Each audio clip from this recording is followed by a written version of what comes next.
Welcome to Man Does Tech, where I solve the problems you didn't even know you had. You start by selecting where to look. Click the column letter or drag to highlight the exact range. This makes the next steps precise. Once done, make sure headers are not included if you want only data cells checked. If the sheet is large, use Ctrl+A to select all, and then shrink the selection with Shift+click. This prevents scanning irrelevant rows.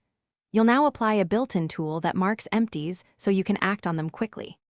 You have two reliable paths: filter or conditional formatting. For the filter, open Data, create a filter, click the column filter, and select blanks. This shows only empty cells so you can delete or fill them. Alternatively, apply conditional formatting with the custom formula =ISBLANK, A2, and set a highlight color. This visually flags empties across the range. Once applied, scan the highlighted rows or filtered view to decide whether to finish, act on the blanks you found. If you want to delete rows, select the filtered blank rows and choose Delete Rows. Remember to remove the filter afterward. If you prefer filling, use a helper column with =if, A2 = n/a, A2, then copy-paste values back. Make sure cells are truly empty. Sometimes spaces or non-printing characters hide there, so use len, cell, or trim to detect and clean them.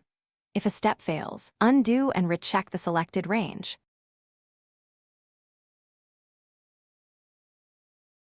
Thanks for watching. If you found this helpful, don't forget to like and subscribe.